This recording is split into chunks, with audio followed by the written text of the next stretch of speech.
Hi, this is Carly, and thanks for joining me today. I have a tutorial for you today on how to create a water shaker card. Now, this is the card that I created, and I'm going to be showing you how to make the actual water shaker, and also I'm going to be showing you how I colored these tulips. Now, this is a project that requires a lot of patience and practice. So I've broken it up into two parts, and the first part is creating the shaker. So let's get started. So I used this die to create the shaker part, but as you can see, I ran it through 4 times and it didn't cut. But once I use a precision base plate, it cut like butter. So I recommend you use that if you have it. Okay, so here is my die cut that I cut out of one of those card sleeve pockets, and very carefully, slowly, lots of patience, you want to use your fuse tool to seal the edges. And I can't stress enough that you need to go slow, steady, and practice. This was not the first time that I tried. I tried several times, but it's such a neat thing to be able to do. So I think it's worth, all the practice. So I double sealed it, so because this is going to be filled with water. But if you're just going to put sequins in it, then I don't think there's any need for double sealing. But I wanted to be cautious, and I found double sealing was very helpful. So now I have the opening of the little jar, and I'm adding sequins to it. So I'm adding 2 sizes of sequins. And the key, as with anything as far as a flat shaker goes, is less is more. You don't want to add a lot, and I found that filling things a quarter of the way up is best. So I filled it with the sequins, and now I'm adding some water. And again, just about a little less than a quarter of the way. And also I found that adding some glycerin, and sorry that the cap is in the way, I added about 6 drops of glycerin because this helps with the viscosity or the thickness to thicken up the water, and that would also help to keep it from leaking. So I took a little cotton swab just to remove the excess water and glycerin that might have got on the edge, because we're going to seal it. So now I took a clipboard to help me. Very carefully I clipped the very, very top of the jar, and I'm sealing it with my fuse tool. And I'm adding 3 parallel lines so the lines do not cross each other to give it an extra, seal. So now I'm going to take and kind of shake the sequins and also mix up that glycerin and water.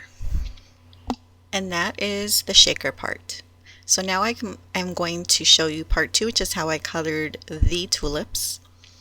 I used my embossing buddy to take away any static, and then I inked up my stamp with Versamark ink. So I pressed down firmly to get a good impression, and also in the back. Then I took my clear embossing powder from Ranger, and you don't have to add this much, I'm just drama like that. Tap off the excess, and then I heat embossed it. Now I'm going to start the coloring. I'm using Twisted Citron and as well as Mowed Lawn for the leaves and the stems. I started off with these because then I know where the flowers will be and I won't accidentally color them as leaves.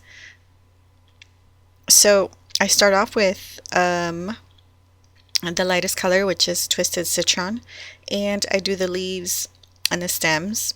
And then I go into Mowed Lawn, and I use that for creating depth.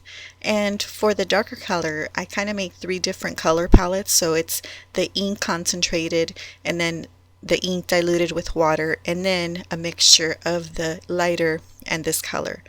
And like you can see in that part, it kind of takes away in areas that got too dark, but I don't want to just bleach them out with water.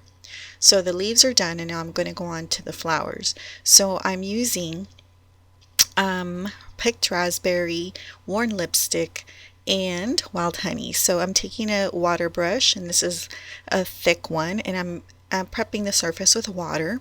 I'm taking the first color, which is the picked raspberry, and I'm coloring it in. As you can see, there's nothing technical about this. You're just putting on color. It's really easy to do. Now I'm going into a little bit darker, or the more concentrated ink, and adding a depth. And now I'm squeezing the barrel to expel some water, and I'm just cleaning off the brush on a piece of paper towel.